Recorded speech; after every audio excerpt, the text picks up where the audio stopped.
Beautiful day po sa ating lahat. Naghahanap po ba kayo ng map na pwedeng pampunas din ng kisame at dingding? Yung tipong map na pwedeng yung mga kasulok-sulukan or ilalim ng inyong mga muebles, mesa at iba pa mga furnitures ay pwede niyang maabot nang walang kahirap-hirap. So, saktong-sakto kasi meron ako nabiling map online na napakatibay at napakaganda. So, ito ang Scotch-Brite hands-free mop with compact bucket.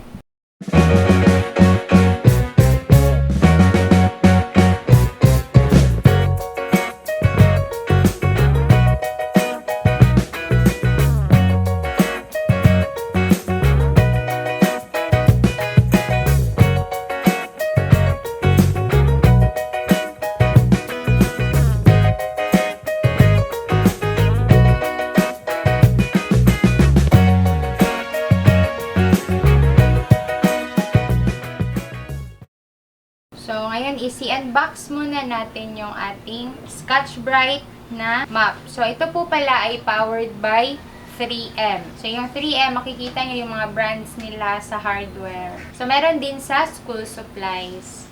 So, kagaya na Scotch tape, gunting, marami pang iba. So, yung ating Scotch-Brite hands-free mop with compact bucket ay may 360-degree na flat microfiber mop. So, nakasulat din dito sa box niya na separate sections yung washing at yung drying niya. So, meron po siyang section for washing and separate din po yung for drying. So, sa box pa lang po niya is makikita nyo po kung ano yung kailangan ninyong i-expect. So, kung ano talaga siya sa loob. So, meron ditong care instructions. So, dapat basahin po natin ito. So, sa likod po niya is kung paano i-assemble. So, dito makikita natin yung handle and mop assembly. Yan. So, ito po yung mga instruction niya. Yung bucket assembly at kung paano ilalagay yung kanyang washing and drying na microfiber cloth. Ayan. So, ito yung iba po niyang features. Ayan. So, basahin natin. So, may separate wash and dry section. Meron din po siyang double scraper. So, dry section comes with double scraper to squeeze out water. So, isa din po ito. Yung tawag din po dito is yung hands-free na mop. So, meaning to say po is madali lang para sa inyo kung i-wash nyo siya or babanlawan. So, ito po din ay may sleek mop head, 50-degree automatic spring back design for easy maneuvering. And meron din po itong removable lid. So, meron siyang easily removable na lid to wash bucket after use. So, ayan. Ito yung bucket natin. So, maganda yung color po niya. It's off-white and then yung green niya. Ayan. So, green na parang olive green. Ganun. Ayun. At ito naman po yung kanyang handle. So, i-assemble natin to. So, meron ding nakalakip na manual. So, basahin ko muna and then i-assemble natin.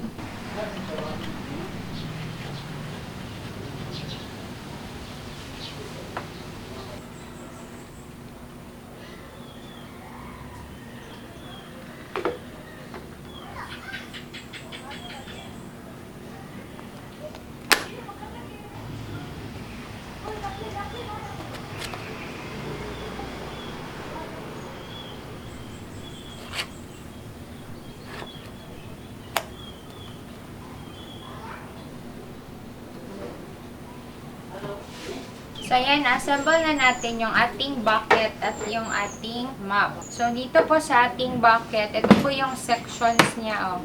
May nakalagay na wash. So, dito nyo po ilalagay yung water at yung liquid na panglinisin nyo. And ito naman po yung dryer niya.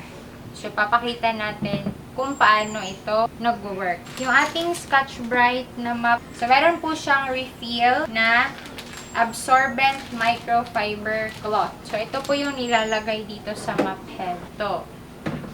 So, yan po yun. Yung Scotch-Brite na mop po is napakainam na cleaning aid sa ating mga bahay. So, it's a must-have. At perfect din ito na pangregalo sa ating mga mommies at sa ating mga daddies, lola at lolo. Especially po kapag yung ating parents po ay nasa 60 years old na and up, kasi yung twistable head mop po niya is napaka-useful po sa paglilinis sa loob ng bahay. So, hindi na po sila mahihirapan. Ngayon po ay subukan natin yung ating mop. So, lagyan natin ng tubig yung wash na section niya.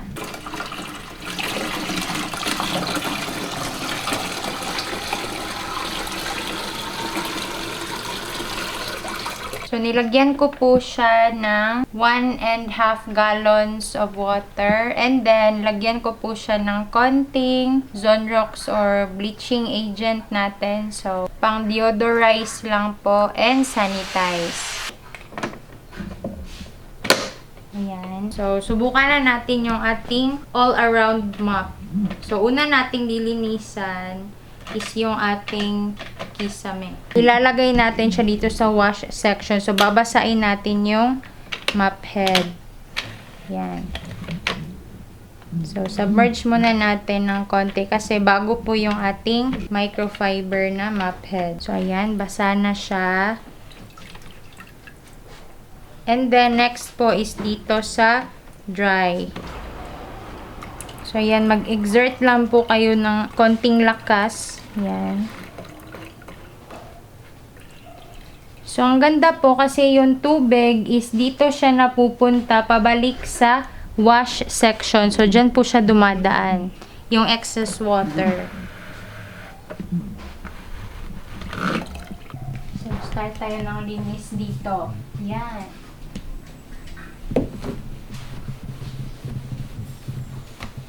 So, sealing po. Linisan natin dito. So, yan. Medyo maalikabok na.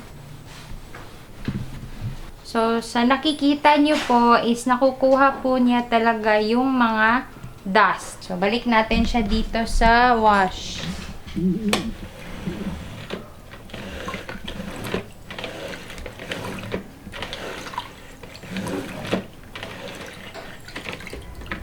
And dry.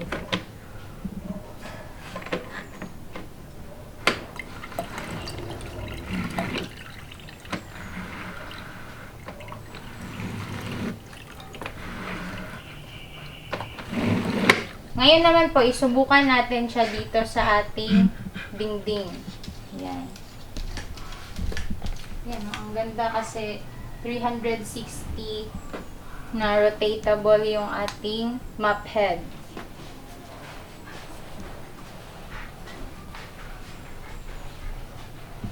So, pagdating nyo po dito sa baba, ayan.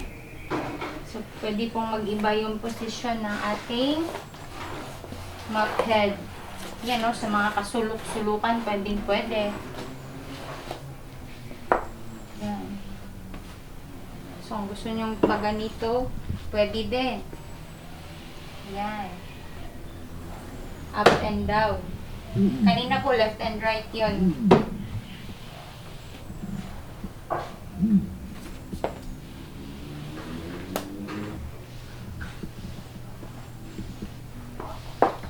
So, ito po yung alikabok na nakuha natin sa ating dingding. So, wash na naman natin at subukan natin siya sa kahoy, sa mga cabinets.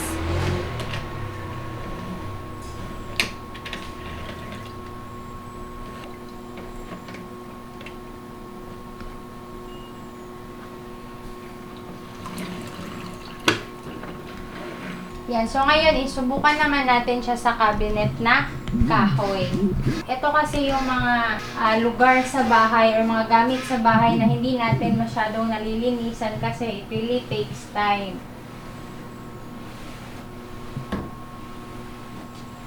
Yan, no? So, hindi rin siya nag-smudge.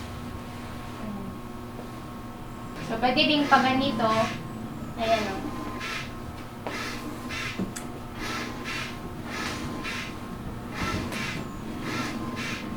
So, kung ano po yung mas easier sa inyo. So, at this point po, isubukan naman natin siya sa glass window.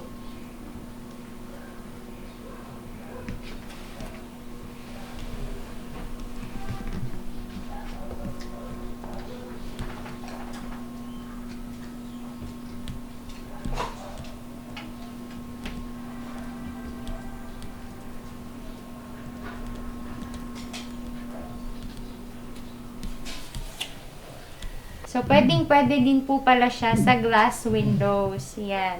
So, ang ganda talaga nito. So, next naman po, isubukan na natin siya sa floor. Yan, no? Isang wipe mo lang, wala na yung dumi. Pwede mo rin pabalik-balik. Yan. So, ang ganda ng microfiber na mop head niya. Kasi napaka-absorbent ng tubig at absorbent din siya sa alikabok at dumi. So, try natin sa mga gilid-gilid. Ano?